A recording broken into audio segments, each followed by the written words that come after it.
Your dictation will start within 5 seconds.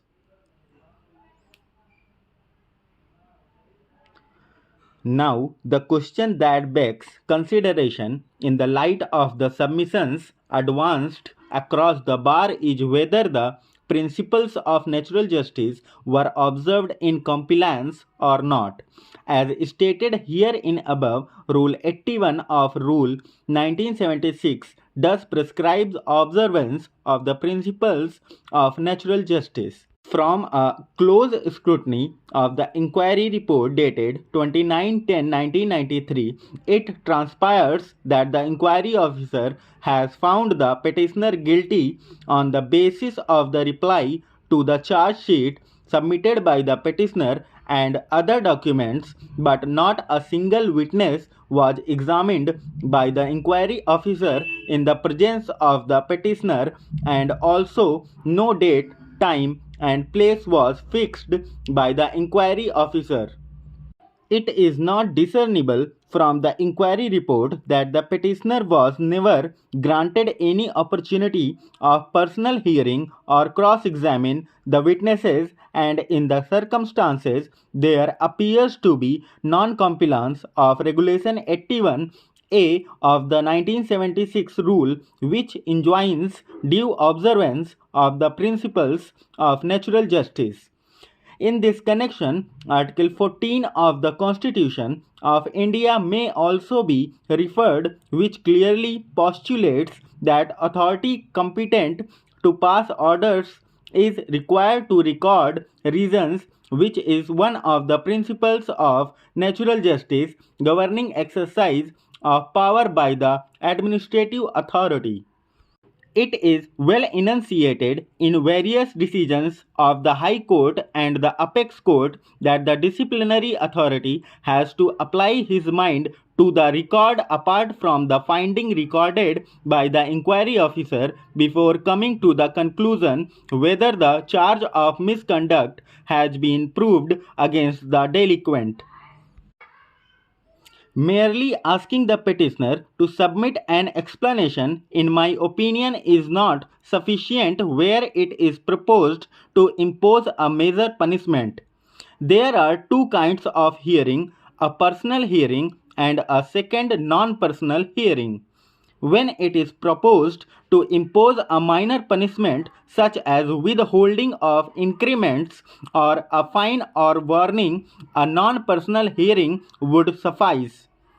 In a non-personal hearing, all that has been done is that the delinquent employee is issued a show-cause notice to which he gives a written reply, and on that reply the punishment is straightway imposed, giving reasons.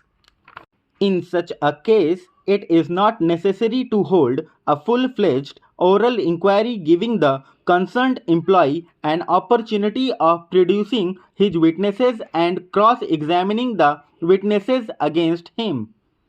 However, when it is proposed to impose a major punishment like dismissal, ordinarily a full-fledged inquiry must be held. It is because a major punishment not only has very serious consequences upon the employee but adversely affect the family. Hence, the law imposes a stricter and elaborate procedure requiring a full-fledged oral inquiry in cases of major punishment. In such cases, it is ordinarily necessary for the employer to issue a notice to the employee indicating the date, time, and place of the inquiry after appointing an inquiry officer. On the date and time fixed, the witnesses against the concerned employee is required to be examined ordinarily in his presence, and he must be given an opportunity to cross-examine them.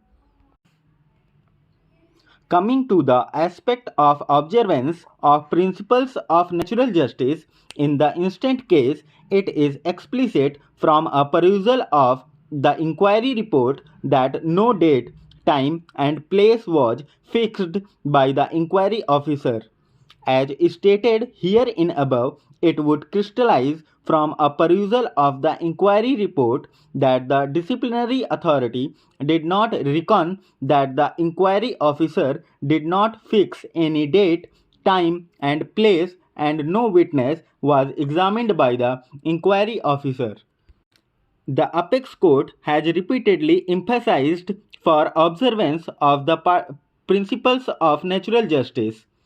In Mingle's T State versus their workmen AIR 1963 SCC 1719, the Supreme Court propounded in clear words that it is an elementary principle that a person who is required to answer the charge must know not only the accusation but also the testimony by which the accusation is supported.